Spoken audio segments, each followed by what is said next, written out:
So my name's Hillary Ojeda, and I was born and raised in Bakersfield.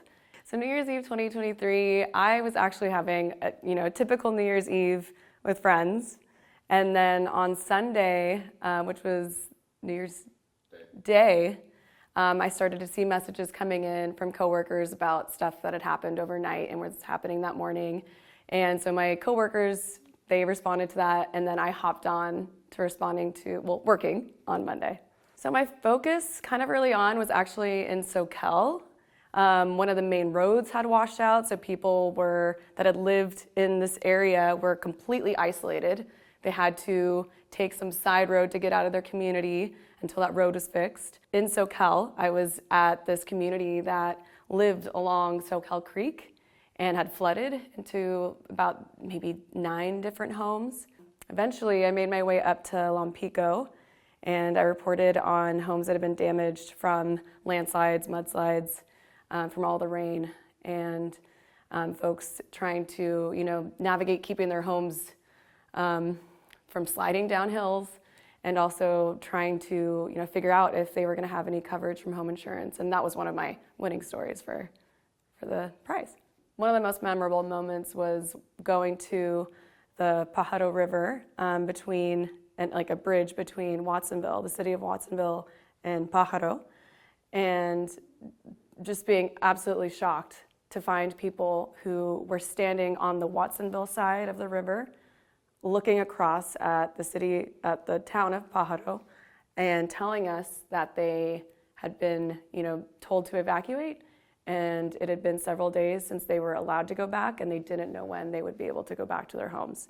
They were just, told to leave in the middle of the night, not knowing what was going to happen, and just living in that uncertainty was unbelievable. I couldn't believe what they were going through. And in the meantime, they had slept overnight in a parking lot. They were moving from place to place, all in one car, living with family members, and just their strength to stay together and to make it through together was unbelievable. My emotions at the time kind of were all over the place, but also, calm at the same time, just trying to figure out how I could be most useful to the community and to my coworkers. Of course, at the end, it was also exhausting. The weather was relentless, and it felt like it went on forever. Well, we all just seemed to know, while we were having conversations about what we were, trying to do, where we thought we should be, it really just felt like everyone knew that they had to be out and about, checking in with folks and, constantly producing stuff to try to help keep the community informed about what was happening, who was being impacted, how many homes had been destroyed, where they could get supplies. It just seemed like we all knew that we had to keep getting that information out and sending out updates.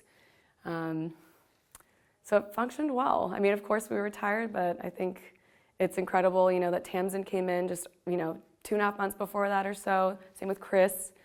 And we all just, had the same idea, and we worked great as a team.